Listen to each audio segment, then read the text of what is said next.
Okay, so now I'm going to show you how to do a cross stitch, which is what you have here. The X is your full cross stitch, and that's what cross stitch is based around. It's the most common stitch, and it's the one that you'll be using in the leaves in the pattern that we're making. And this is the basis of all cross stitch.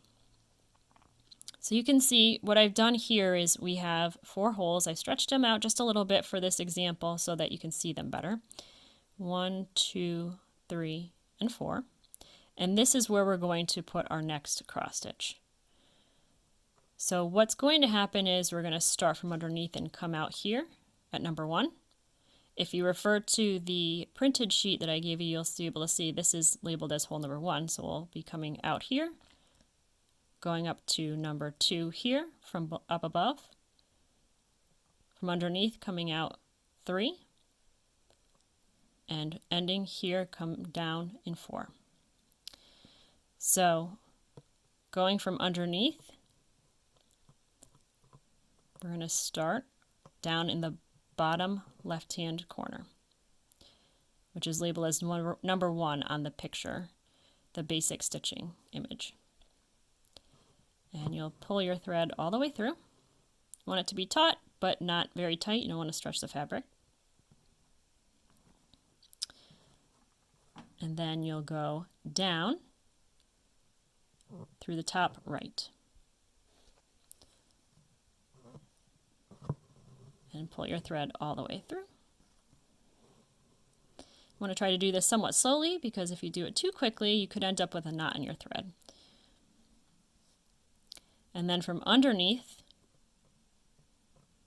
you're going to come up on the bottom right through what's labeled as hole number 3 on that basic stitch image. Pull all the way through. And then finally, go down through the top left and pull all the way through. So if I had gone fast there, I probably would have ended up with a knot. So that was a good example of why not to go too fast. So we've got a full cross stitch now. In this class, you would be following a pattern. I simply just did this as an example, so you don't have to follow this verbatim. It's just showing you how to do the actual stitch.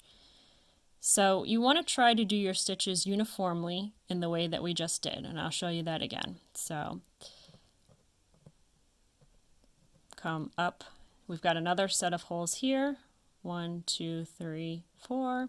So I'm going to come up through the bottom left.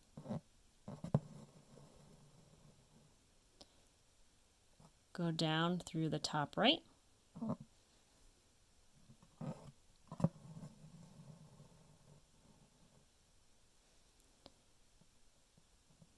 And then from underneath up through the bottom right.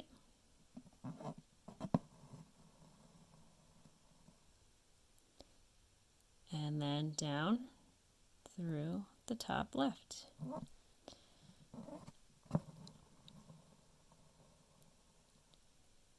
So you want to try as much as you can to work from the top down. And the reason for this is that if you're not working from the top down, you might accidentally end up pulling out some of your stitches.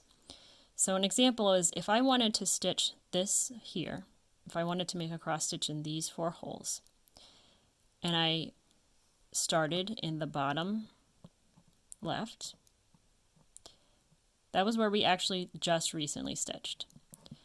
So you can see I've pulled out my last stitch. So whenever possible, it's easier to work from the top down. There are ways around that, or if you make a mistake, you can do what we call frogging in cross stitch. So you would take your needle off your thread. So I have my needle now outside of the thread. If you make a mistake, you just slide your needle underneath your boo-boo and you can unravel it. And then flip over, find from the back where you were working, and unravel that. They call it frogging because it's you're ripping, ripping, rip it, ribbit, ribbit, rip it, rip it, rip it. It's kind of silly. But there you go. You have your basic cross stitch. So now you know how to do that. And if you forget, you can always rewatch this video, or you can refer back to that printed sheet of the basic stitches.